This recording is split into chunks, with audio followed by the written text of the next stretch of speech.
Hello dear students, welcome back to our channel Mechanical Engineering Made Simple.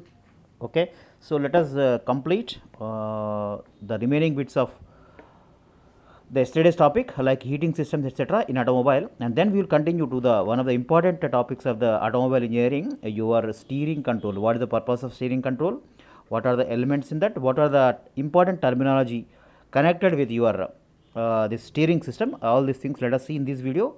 So we will continue to do 2 or 3 videos on based on your at least 1 or 2 videos based upon your steering systems. Okay, let us go to the first question for today.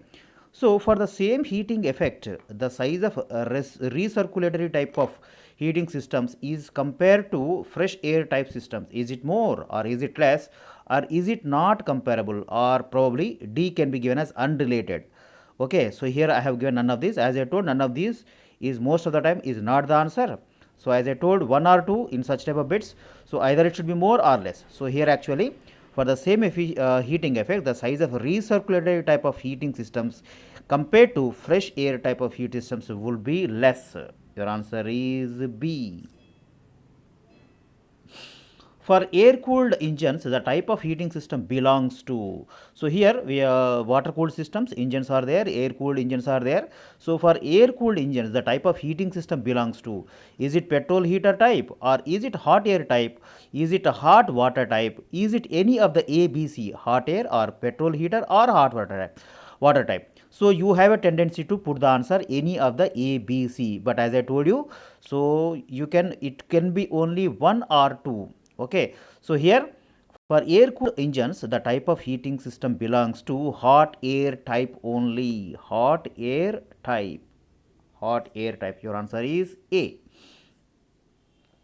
Sometimes we get misguided by the options like any of the A, B, C, right? You may think that okay, anything may work out, etc. like that. Okay, so it is not the case always. Okay, so now let us go to the next question. The petrol heater type of heating systems of vehicles consist of. So what they consist of? Whether both A and B, that is a combustion chamber, B a reigniter, or C both a combustion chamber and reigniter, and D none of the combustion chamber and reigniter, as they are not required for the purposes. Okay, so in the first place you think that okay, it is okay, the option looks like very big. Okay, the description is big, so that could be the answer. None of the combustion chamber and reigniter, as they are not required for the purpose. No, as I told you, so don't be misguided by such type of options. Okay, so here, so in this particular case, it is both actually. The petrol heater type of heating systems of vehicle consist of a combustion chamber as well as a reigniter. That means both. Your answer is C. Next, boys, today, so as I told you, we are going to discuss about some of the bits about connected with the steering control, like important terminology like caster, camber, toe in, toe out, tracking, etc. So what is the purpose of a steering system? The primary function of the steering system is to achieve the angular motion of the front wheels to negotiate a turn. For example, your vehicle is negotiating a turn or taking a turn, so it will see that the angular motion of the front wheels. Okay, it will adjust that the angular motion of the front wheels is correct. So based upon the rotation or the taking turn of the front wheels, your back wheels are going to behave. Okay, so here for your back wheels, rear wheels are going to follow the front wheels. So first of all, we have to see that there is a proper movement of the front wheels, that means proper angular motion of the front wheels to negotiate a curve. And in addition to this primary function, your steering control system also performs some secondary functions. What are these? So it will provide the direction stability of the vehicle when going straight ahead, or also it will provide perfect steering condition. What is the meaning of perfect steering condition? That means there is a perfect rolling motion of the road wheels at all times. Normally wheels are called road wheels because they move on the roads. They are called road wheels. This is the only technical type of describing the subject. So now next, to facilitate the straight ahead recovery after completing a turn. So after taking a turn, they have to come to the same position. Okay, front wheels. So now then finally to minimize the tire wear. So these are the primary and second functions of your steering system. Now let us go to the some of the important terminology. So like for example, next question says 607, it is the toe in and toe out. We will see what is this toe in and toe out shortly.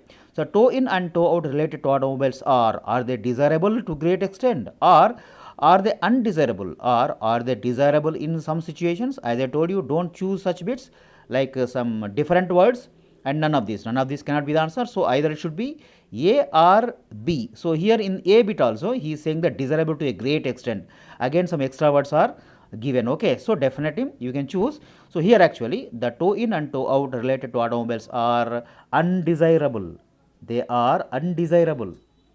So when they are undesirable, naturally the next thing follows. Okay, let us see what is that. Toe in and toe out of the automobiles result in. So what they result in? Is it slipping and greater fuel consumption, or is it slipping but lesser fuel consumption, or is it no slipping but greater fuel consumption? Is it no slipping but lesser fuel consumption? So all four combinations are given: slipping and no slipping, and greater fuel consumption and lesser fuel consumption. So you are confused, yes or no? So here actually toe in and toe out of the automobile result in. When there in the previous bit you have seen that it is undesirable, so you have to choose a bit which is nearer to the, which is going to result in the undesirable nature. So what is that? It is going to cause slipping and greater fuel consumption. That's why they are undesirable. Okay, so your answer is A. Next question. For good steering, handling and vehicle stability, so what they do? So we have seen that chassis, then rear wheels and front wheels for a vehicle. So whether is it that the rear wheels should follow the front wheels, or rear wheels and front wheels should move simultaneously, or is it that the motion of rear wheels and front wheels are not interdependent, or is it that the front wheels should follow the rear wheels? Always the rear wheels should follow the front wheels. So for good steering, handling and vehicle stability, the rear wheels should follow the front wheels. Rear wheels should follow the front wheels. Next question. So the tracking, this is a good bit, boys. So please underline this. It can be given. It's a very important bit. You can say, I can say that the tracking as related to vehicles, automobiles is, what is this? Is it the phenomenon of rear wheels following front wheels, or is it the phenomenon of front wheels following the rear wheels, or is it that the wheels front and rear both being parallel to the frame? There will be a frame naturally. So is it that the wheels front and rear are being parallel to the frame, or is it that the wheels front and rear being perpendicular to the frame? You might get a doubt that yes, wheels will be perpendicular to the frame. No, it is not that. So tracking actually means the wheels front and rear wheels being parallel to the frame. Parallel to the frame. Answer is C. Next question. Next question. On frame type of vehicles, two wheels alignment is it not acceptable? Is it acceptable? Is it not essential, or is it none of these? So on frame type of vehicles, two wheels alignment is acceptable. It is acceptable. Next question. Okay, so as I told you, so this is another important term connected with the automobile and their operations, okay, or their functioning. So wheel wobble results due to, wobble is the keyword here or technical word here. Wheel wobbling or wobble results due to, is it static imbalance of vehicle but does not influence steering control, or is it that static imbalance of vehicles also influences steering control? Is it due to the dynamic imbalance of vehicle but does not influence steering control, or is it that finally dynamical imbalance of the vehicle and also influences steering control? Is it basically the wobbling is due to, the wheel wobble is due to the, is a result of, it is going to result due to the dynamical imbalance of vehicle, and also it influences the steering control. Steering control is severely affected by the wheel wobble phenomenon. Okay, so it is D. Next, last question for today, boys. The camber, this is a very important term. So what is the meaning of the camber? Is a technical word connected with the construction of the automobiles. So what is this? The camber of the vehicles is the tilt of the car wheels from the vertical, or is it tilt of the car wheels from horizontal, or is it is the center distance between the front and rear axles, or is it the Inclination of front axis intentionally provided for the purpose of balancing.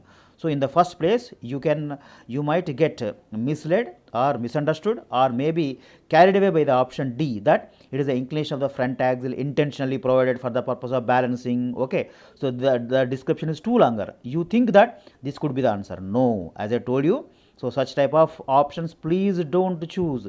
They are only just given to misguide you completely and trap you. So don't fall in the trap.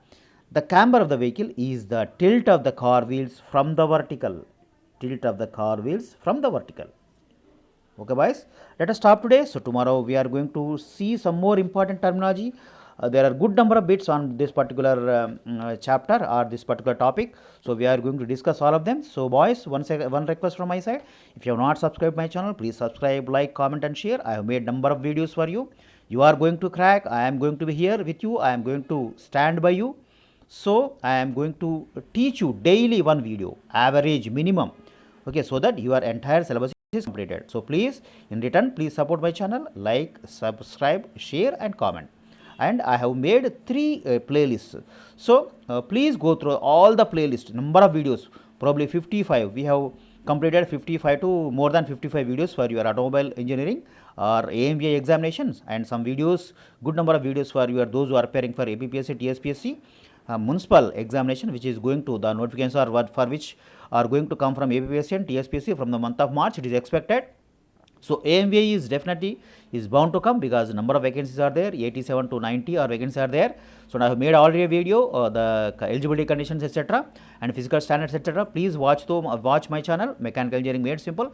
And there are some videos for GATE. I am going to make number of videos for GATE also. It will be useful for all your competitive examinations. So please watch my channel and help me get good number of subscribers. Okay, once again, wish you all the best.